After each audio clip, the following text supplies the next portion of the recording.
Hello बच्चों, ये question आपका mechanical properties of fluid chapter का। देखिए क्वेश्चन बहुत सिंपल है।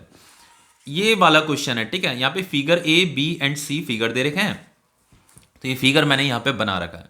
बस इस क्वेश्चन में हमसे पूछ क्या रहा है कि यहाँ पे देखो एक लोड यहाँ पे लगा रखा है, तो एक ये स्लाइडिंग वायर होती है, ठीक है। और ये क्या है, आपका लिक्विड फिल्म है।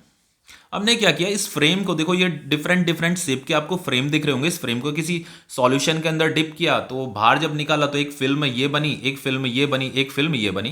तो इन तीनों ये जो फिल्म है सेम लिक्विड की फिल्म है, ठीक है।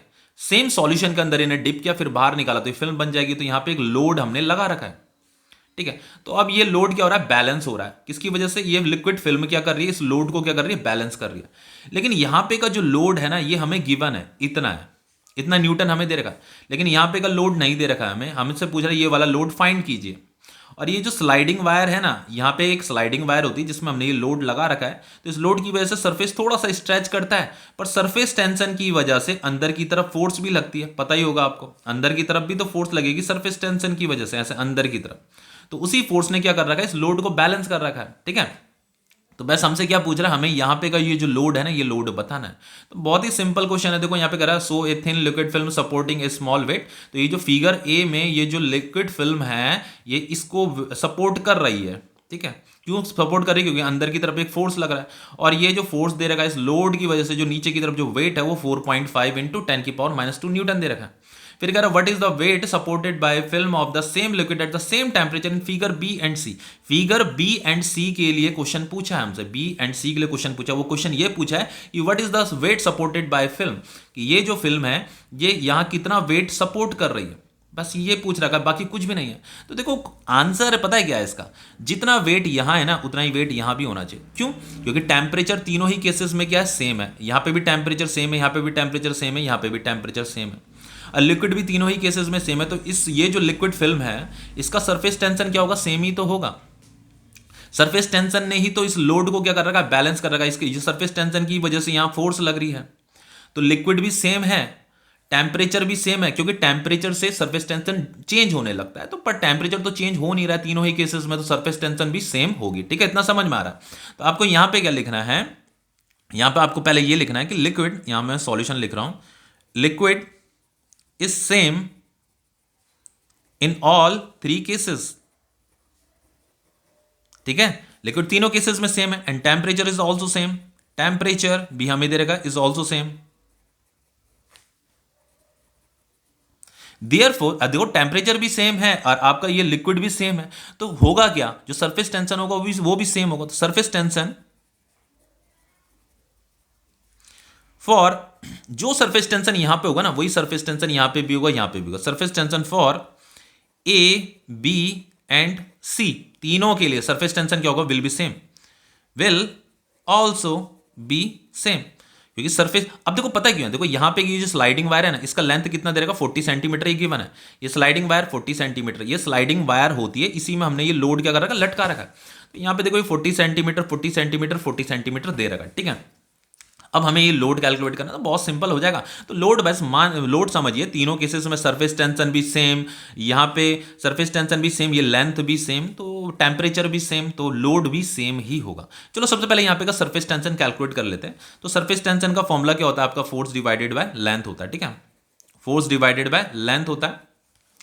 तो याद रखिए फोर्स आपका F हो गया, लेंथ कितनी होगी, कौन सी वाली लेंथ हम लेंगे। तो बच्चों यहाँ पे क्या होता है, सबसे पहले ये जो फिल्म होती है ना, किसी भी फ्रेम में जब फिल्म बनती है तो फिल्म के दो सरफेस होते हैं, एक ऊपर का सरफेस एक नीचे का सरफेस। तो ऊपर का सरफेस एयर के कांटेक्ट में, नीचे का सरफेस भी एयर के कांटेक्ट में, तो उनमें एयर के मॉलिक्यूल्स के साथ फोर्स ऑफ अट्रैक्शन है। तो यहां भी ऊपर का सरफेस के पास भी सरफेस टेंशन की प्रॉपर्टी है, नीचे के सरफेस के पास भी सरफेस टेंशन की प्रॉपर्टी है। तो ऊपर के सरफेस के मॉलिक्यूल्स इधर सरफेस टेंशन की वजह से इधर फोर्स लगा रहे होंगे, नीचे के सरफेस के मॉलिक्यूल्स भी सरफेस टेंशन की वजह से इधर फोर्स लगा रहे होंगे। तो ये टोटल फोर्स क्या हो गया, F हो गया। तो ये F फोर्स क्या कर रहा है, इसको बैलेंस कर रहा है, ठीक है, इसको बैलेंस कर रहा है। तो सरफेस टेंशन क्या होता है, फोर्स डिवाइडेड बाय लेंथ तो होता है, लेकिन L प्लस L, क्योंकि दो सरफेस हैं। इस स्लाइडिंग वायर का लेंथ ये 40 सेंटीमीटर, पर दो सरफेस है ना, क्योंकि दो ऊपर के सरफेस के जो मॉलिक्यूल्स हैं वो इस L लेंथ के अलोंग फोर्स लगा रहे हैं, नीचे के सरफेस के मॉलिक्यूल्स भी इस लेंथ के परपेंडिकुलर या अक्रॉस फोर्स लगा रहे हैं, ठीक है। तो इसीलिए L प्लस L आएगा, तो S इज इक्वल टू क्या हो जाएगा, F डिवाइडेड बाय 2L हो जाएगा। तो सरफेस टेंशन कैलकुलेट कीजिए, फोर्स कितनी है, ये जो ऊपर की जो फोर्स है वो इसी के ही बराबर होगी, बैलेंस है ये, ठीक है, इक्विलिब्रियम पोजीशन में। तो 4.5 इंटू 10⁻²2 डिवाइडेड बाई 2 इंटू ये एल भी अभी पुट करेंगे, तो एल कितना दे देगा 40 सेंटीमीटर देगा, ये वाली लेंथ, इस स्लाइडिंग वायर की लेंथ, ठीक है। तो एल है आपका 40 सेंटीमीटर, तो इसे मीटर में कन्वर्ट कर लो, तो इसे आप 100 से डिवाइड कीजिए, तो ये मीटर में कन्वर्ट हो जाएगा, तो ये कितना हो जाएगा 0.4 हो जाएगा मीटर, ठीक है। ये 40 सेंटीमीटर था ना, तो 40 सेंटीमीटर को 100 से डिवाइड कीजिए, 0.4 मीटर हो जाएगा, तो यहाँ पे आ गया आपका 0.4 मीटर। तो ये हो जाएगा आपका 4.5 इंटू 10⁻², ये हो जाएगा आपका 0.8। तो ये डेसिमल, ये हट जाएगा डेसिमल, तो इसे काटिए, कितना हो रहा है 8 5 जा 40, फिर 5 कैरी आ जाएगा, 8 5 40, 8 6 जा 48, फिर 8 2 जा 16, फिर 16, फिर 8 5 जा 40, 5.625 आ रहा है। तो ये सरफेस टेंशन कितना आ रहा है 5.625 इंटू 10⁻², न्यूटन पर मीटर, इतना आपका सरफेस टेंशन आया।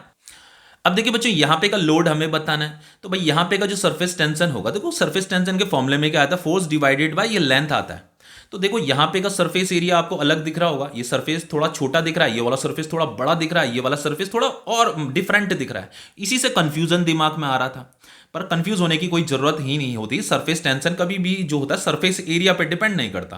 देखो यहाँ पे फॉर्मूले में, सरफेस टेंशन के फॉर्मूले में कहीं पे भी सरफेस एरिया नहीं आ रखा है, बस ये लेंथ आ रखी है।